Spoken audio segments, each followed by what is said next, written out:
जय श्री राम। भगवान राम ने अपने 14 वर्ष का वनवास पूरा किया, रावण का वध किया, अधर्म पर धर्म की विजय का संदेश दिया और ईश्वर की शक्ति से परिचय कराया। इस दौरान समस्त भारतवासियों ने भी समझा कि भगवान राम से बड़ा उनका नाम है। तभी तो 100 योजन का सेतु बनाकर तैयार किया और लंका पर विजय पाई। लेकिन इन सब के बीच आज हम आपको बताएंगे कि 14 वर्ष के वनवास में भगवान राम ने कहां-कहां भ्रमण किया। दोस्तों, क्या आप जानते हैं कि भगवान राम 14 साल के वनवास के दौरान 16 जगह गए थे। तो आइए जानते हैं कौन से हैं वे स्थान। वीडियो में आगे बढ़ने से पहले दोस्तों, आप सभी का स्वागत है आपके अपने YouTube चैनल A2 डिवाइन पर। दोस्तों, श्री राम को 14 वर्ष का वनवास हुआ। इस वनवास काल में श्री राम ने कई ऋषि मुनियों से शिक्षा और विद्या ग्रहण की, तपस्या की और भारत के आदिवासी, वनवासी और तमाम तरह के भारतीय समाज को संगठित कर उन्हें धर्म के मार्ग पर चलाया। संपूर्ण भारत को उन्होंने एक ही विचारधारा के सूत्र में बांधा। लेकिन इस दौरान उनके साथ कुछ ऐसा भी घटा जिसने उनके जीवन को बदल कर रख दिया।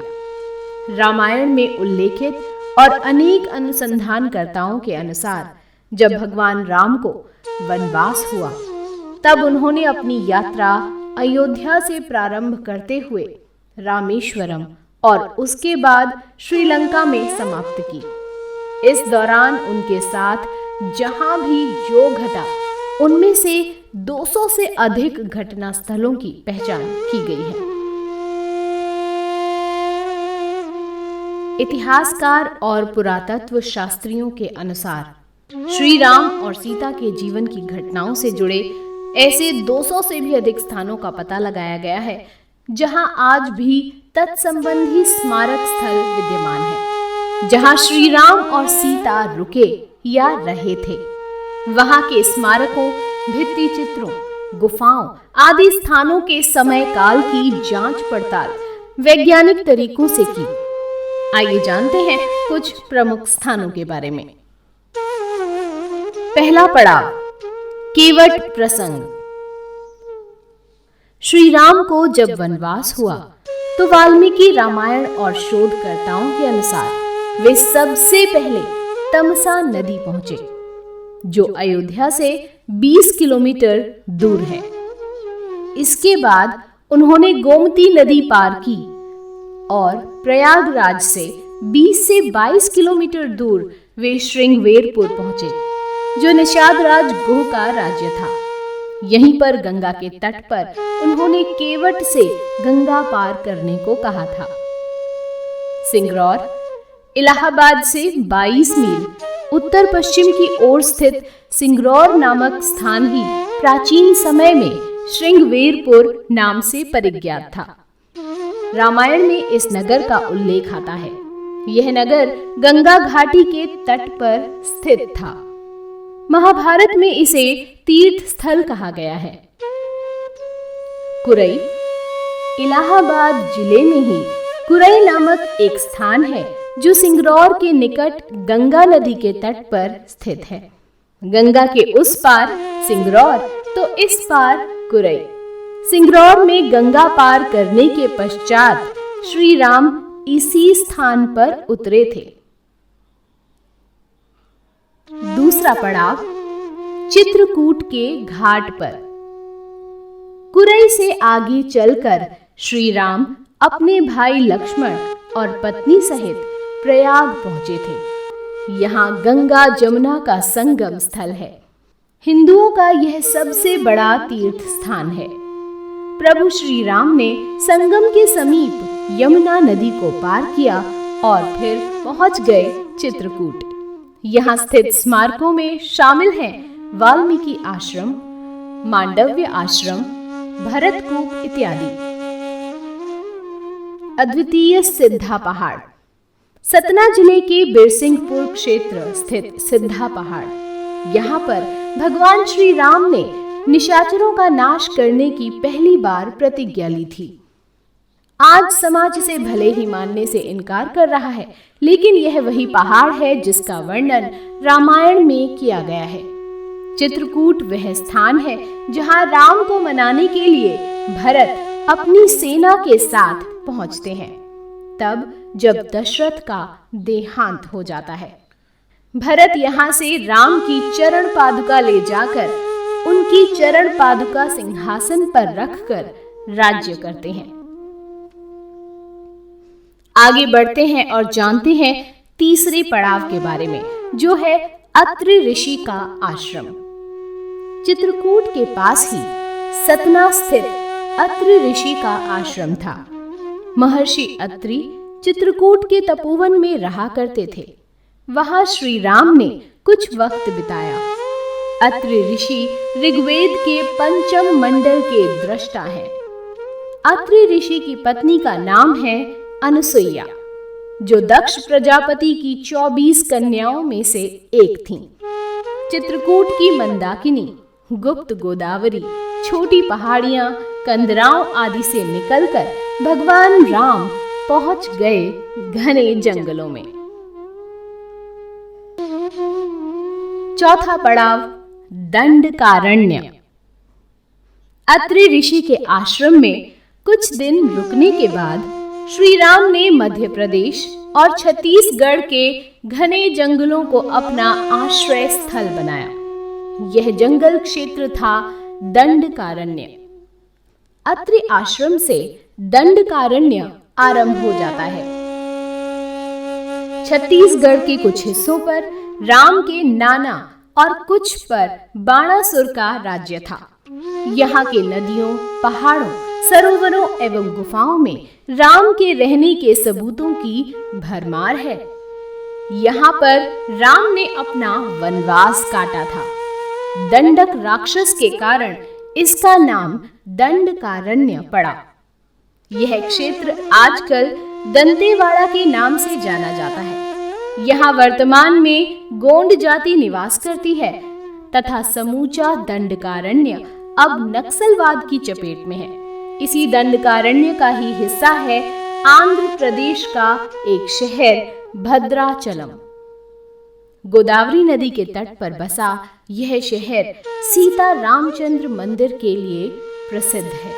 यह मंदिर भद्रगिरि पर्वत पर है। कहा जाता है कि श्री राम ने अपने वनवास के दौरान कुछ दिन इस भद्रगिरि पर्वत पर ही बिताए थे। स्थानीय मान्यता के मुताबिक दंडकारण्य के आकाश में ही रावण और जटायु का युद्ध हुआ था और जटायु के कुछ अंग दंडकारण्य में आ गिरे थे। ऐसा माना जाता है कि दुनिया भर में सिर्फ यहीं पर जटायु का एकमात्र मंदिर है। पांचवा पड़ाव, पंचवटी में राम।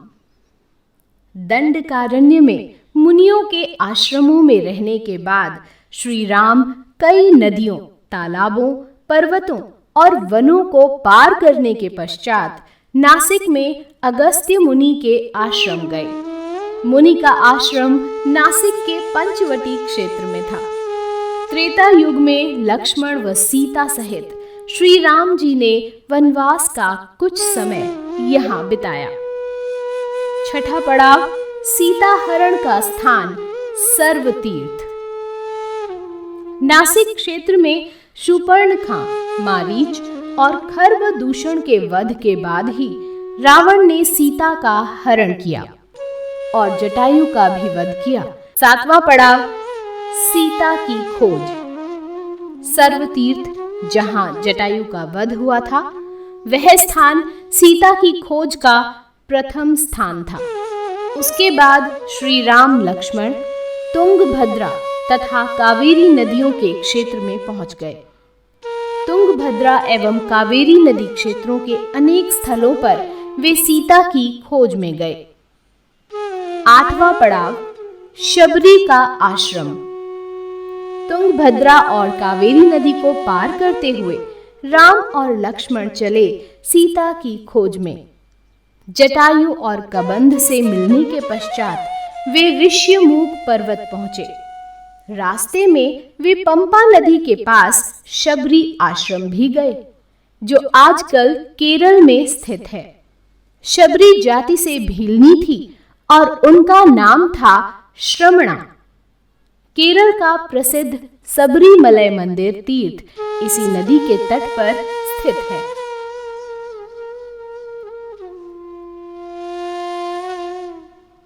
नवम पड़ाव, हनुमान से भेंट। मलय पर्वत और चंदन वनों को पार करते हुए वे ऋष्यमूक पर्वत की ओर बढ़े। यहाँ उन्होंने हनुमान और सुग्रीव से भेंट की, सीता के आभूषणों को देखा और श्री राम ने बाली का वध किया। ऋष्यमूक पर्वत तथा किष्किंधा नगर कर्नाटक के हम्पी जिला बेल्लारी में स्थित है। कोडीकरई, हनुमान और सुग्रीव से मिलने के बाद श्री राम ने अपनी सेना का गठन किया और लंका की ओर चल पड़े।